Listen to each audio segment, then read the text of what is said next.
সবুজ বনের মাঝে থাকত ছোট্ট এক কচ্ছপ। তার নাম গোপাল। গোপাল খুব শান্ত, ভদ্র আর ধীর গতিতে চলত।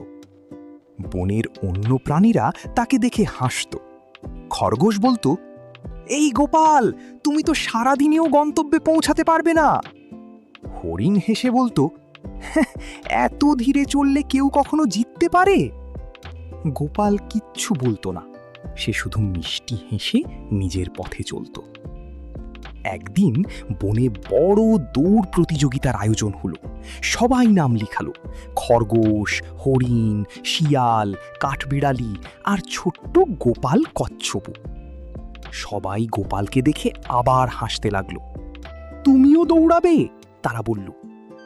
গোপাল শান্ত গলায় বলল, আমি ধীরে চলি, কিন্তু থামি না।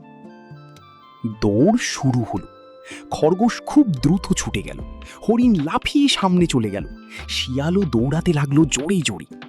আর গোপাল, সে ধীরে ধীরে কিন্তু থেমে না থেকে সামনে এগিয়ে চলল। কিছু দূর গিয়ে খরগোশ ভাবল, গোপাল তো অনেক পিছনে, একটু ঘুমিয়ে নি। হরিণ ফুল দেখতে থেমে গেল, শিয়াল ফল খেতে বসে পড়ল। কিন্তু গোপাল থামল না। ধীরে ধীরে ছোট ছোট পা ফেলে সে এগিয়ে চলল।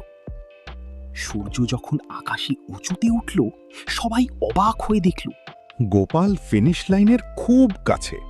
খরগোশ ঘুম থেকে উঠে দৌড় দিল, হরিণ ছুটল, শিয়ালও দৌড়ালো।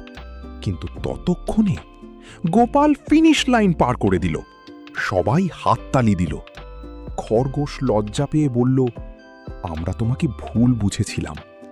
গোপাল হেসে বলল, ধীরে চললেও যদি থেমে না যাও, জয় একদিন আসবেই।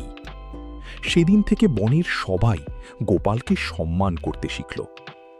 মরাল অফ দ্য স্টোরি, ধীর গতি সমস্যা নয়, থেমে যাওয়াই সমস্যা। চেষ্টা চালিয়ে গেলে সফলতা আসবেই।